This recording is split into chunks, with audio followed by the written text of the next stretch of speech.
Sikh community जो है वो एक आप ये कह सकते हैं कि मोहब्बत, मिलनसारी और इंसानियत के खमीरे से तैयार होती है। खालसा एड देखिए, दुनिया में कहीं भी कोई विडम्बना आती है सबसे पहले खालसा एड पहुंचती है। लेकिन ये हमारी बदकिस्मती है कि भारत में जब भी आतंकवाद का नाम आता है तो सबसे पहले सिख भाइयों का आता है, फिर मुसलमान का आता है। इनको फ़ौरन टारगेट कर दिया जाता है, नहीं भाई ये तो खालिस्तानी है और ये खालिस्तान की डिमांड करें। आपने किसान मूवमेंट में भी देखा कि किस तरह सिख भाइयों को खालिस्तानी कह के बदनाम करा गया, जी खालिस्तानी है, इनको कनाडा से फंडिंग हो रही है, इनको ऑस्ट्रेलिया से फंडिंग हो रही है। समझ में ये नहीं आता कि जिस मुल्क की सरकारें खुद डेमोक्रेसी द्वारा इलेक्टेड होकर आती है 5 साल के लिए, वो किस तरह किसी गुरुद्वारे पर नाग बनकर बैठ सकती है। उनका क्या राइट्स है? तो कहीं ना कहीं ये गुरुद्वारों को भी इसी तरह बर्बाद करना चाहते हैं जिस तरह शायद इन्होंने मंदिरों को करा। मंदिर में देखिए, मंदिरों में से चढ़ावे चढ़ते हैं, वहाँ से कुछ जाता नहीं है, दिया नहीं जाता, इंसानियत के लिए कुछ काम नहीं होता, वहाँ चढ़ावे चढ़ते हैं। लेकिन गुरुद्वारा एक ऐसा होता है, हमारे चांदनी चौक में बहुत सारे गुरुद्वारे जहाँ पर रोजाना हजारों लोगों को लंगर खिलाया जाता है। तो ये गुरुद्वारों को अगर कैप्चर करें तो इसका मतलब ये कि सरकार ये चाहती है कि मुफलिसी को बढ़ावा दिया जाए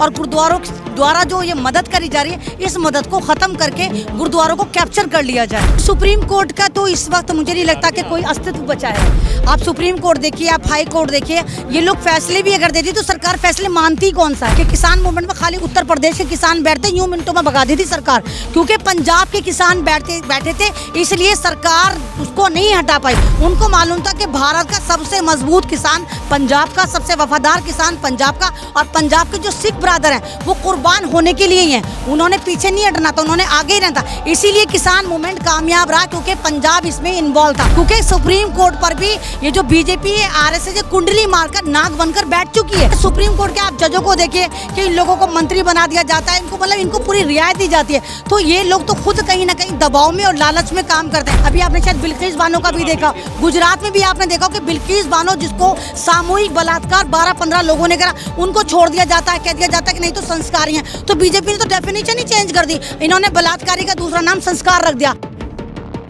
ਕਹਿੰਦੇ ਨੇ ਜਿਹੜੇ ਵੀ ਮੁਹਿੰਮ ਦੇ ਵਿੱਚ, ਜਿਹੜੇ ਵੀ ਅਭਿਆਨ ਦੇ ਵਿੱਚ ਮਹਿਲਾਵਾਂ ਆ ਜਾਣ, ਉਹ ਉਸ ਦੀ ਜਿੱਤ ਜਿਹੜੀ ਹੈ ਉਹਦੀ ਅੱਧੀ ਨਿਸ਼ਚਿਤ ਹੋ ਜਾਂਦੀ ਹੈ।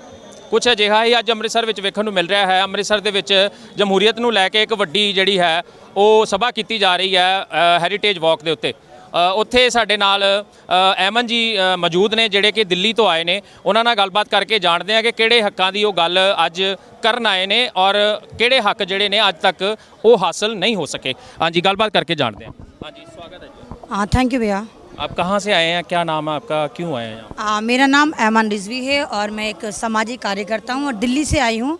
और किसान मूवमेंट में भी पूरे 13 महीने में वहाँ जुड़ी रही। गाज़ीपुर था, सिंघू बॉर्डर था, टिकरी बॉर्डर था, तीनों जगह मैं रोज़ाना कहीं ना कहीं मौजूद होती थी।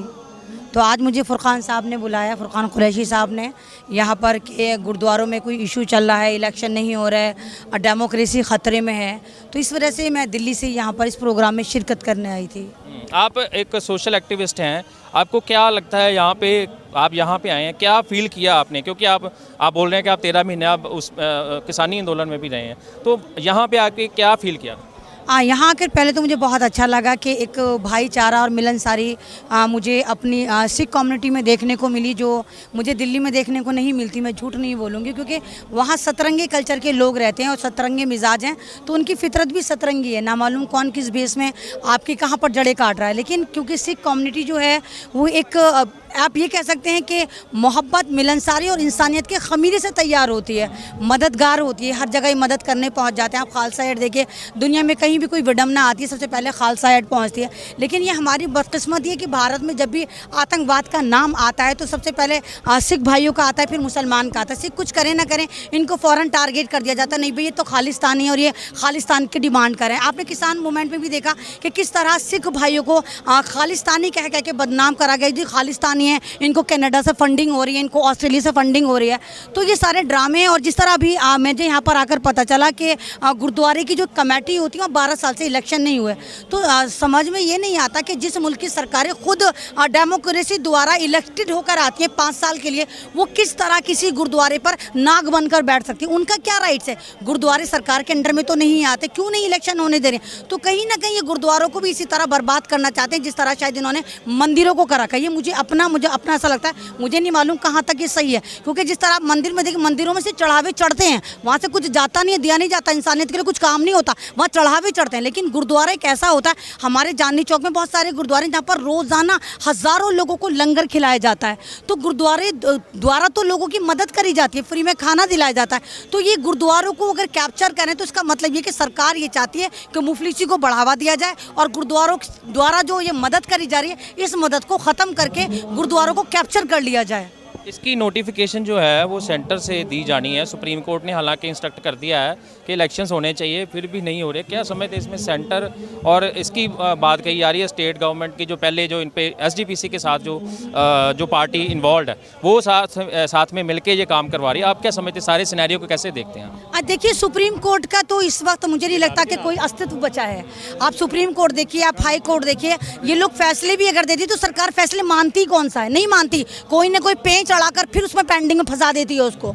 तो ये तो सरकार की बहुत चालाकी, सरकार को पता है कि सिख बरादरी ने, अगर आप देखिएगा अगर किसान मूवमेंट को आप इस तरह लें कि किसान मूवमेंट में खाली उत्तर प्रदेश के किसान बैठते, यूं मिनटों में भगा दी थी सरकार, क्योंकि पंजाब के किसान बैठे थे, इसलिए सरकार उसको नहीं हटा पाई। उनको मालूम था कि भारत का सबसे मजबूत किसान पंजाब का, सबसे वफादार किसान पंजाब का, और पंजाब के जो सिख ब्रादर हैं वो कुर्बान होने के लिए ही हैं। उन्होंने पीछे नहीं हटना था, उन्होंने आगे ही रहना था, इसीलिए किसान मूवमेंट कामयाब रहा, क्योंकि पंजाब इसमें इन्वॉल्व था। तो सरकार तो कहीं ना कहीं कोई ना कोई पेंच फंसाएगी, वो चाहेगी कि गुरुद्वारे के कहीं ना कहीं इलेक्शन को टाला जाता रहा, चाहे सुप्रीम कोर्ट कोई फैसला दे, चाहे कुछ भी, क्योंकि सुप्रीम कोर्ट पर भी ये जो बीजेपी है, आरएसएस ये कुंडली मारकर नाक बनकर बैठ चुकी है। कुछ नहीं होने का, जब तक सरकार नहीं चाहेगी कुछ नहीं होने का, क्योंकि सुप्रीम कोर्ट के आप जजों को देखिए कि इन लोगों को मंत्री बना दिया जाता है, इनको मतलब इनको पूरी रियायत दी जाती है।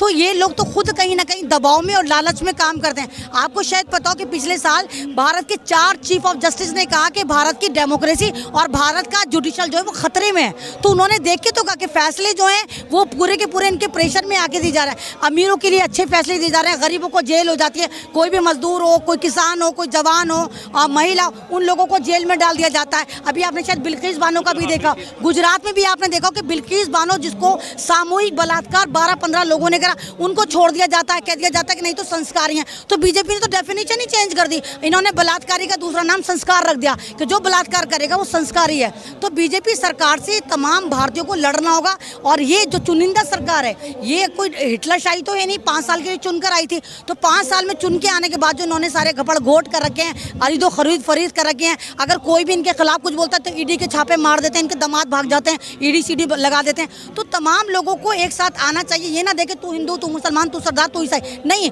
आपने ये देखना कि भारत से अगर आपने जुल्म खत्म करना है, आपने बीजेपी को हटाना है, आपने आरएसएस को हटाना है, तो तमाम कम्युनिटी को एक ही प्लेटफॉर्म पर आकर इन सरकार को हटाना पड़ेगा। नहीं तो आपके मंदिर, आपके गुरुद्वारे, आपकी मस्जिद और आपका अस्तित्व जिस पर टैग लग चुका कि आप आतंकवादी हो, चाहे वो मुसलमान हो, चाहे वो सरदार बरादरी हो। ठीक है जी, एक मिनट। तो ਸੋ ਤੁਸੀਂ ਦੇਖਿਆ ਜੀ ਇੱਥੇ ਐਮਨ ਜੀ ਨੇ ਦੱਸਿਆ ਹੈ ਕਿ ਜਿਹੜਾ ਭਾਰਤ ਦੇ ਵਿੱਚ ਇਸ ਵੇਲੇ ਜਮਹੂਰੀਅਤ ਬਿਲਕੁਲ ਵੀ ਜਿਹੜੀ ਹੈ ਦੱਬੀ ਜਾ ਚੁੱਕੀ ਹੈ।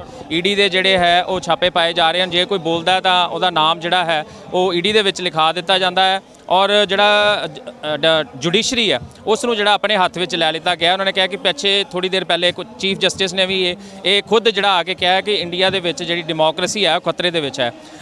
ਬੜੀਆਂ ਗੱਲਾਂ ਕੀਤੀਆਂ ਨੇ, ਬਿਲਕਿਸ ਬਾਨੋ ਦੀਆਂ ਗੱਲਾਂ ਹੋਈਆਂ ਹਨ, ਪੰਜਾਬ ਦੀਆਂ ਗੱਲਾਂ ਵੀ ਹੋਈਆਂ ਹਨ, ਕਾਫੀ ਵੱਡੇ ਪੱਧਰ ਤੇ ਜਿਹੜੀਆਂ ਗੱਲਬਾਤ ਕੀਤੀ ਜਾ ਰਹੀ ਹੈ। ਸਾਰਾ ਜਿਹੜਾ ਇਸ ਵੇਲੇ ਚੱਲ ਰਿਹਾ ਅਭਿਆਨ ਉਹ ਜਮਹੂਰੀਅਤ ਨੂੰ ਬਹਾਲ ਕਰਨ ਲਈ ਚੱਲ ਰਿਹਾ ਹੈ। ਆਉਣ ਵਾਲਾ ਸਮਾਂ ਦੱਸੇਗਾ ਕਿ ਜਿਹੜੇ ਇਹਨਾਂ ਨੇ ਗੱਲਾਂ ਕਹੀਆਂ ਨੇ ਆਉਣ ਵਾਲੇ ਸਮੇਂ ਦੇ ਵਿੱਚ ਉਹ ਵਾਕਈ ਹੀ ਜਿਹੜੀਆਂ ਪੋਸੀਬਲ ਹੋ ਪਾਉਂਦੀਆਂ ਜਾਂ ਨਹੀਂ। ਅੰਮ੍ਰਿਤਸਰ ਤੋਂ ਕੈਮਰਾਮੈਨ ਗੁਰਦਿਆਲ ਸਿੰਘ ਦੇ ਨਾਲ ਪੰਜਾਬ ਕੇ ਟੀਵੀ ਲਈ ਤੋਂ ਕੁਲਵਿੰਦਰ ਸਿੰਘ ਦੀ ਵਿਸ਼ੇਸ਼ ਰਿਪੋਰਟ।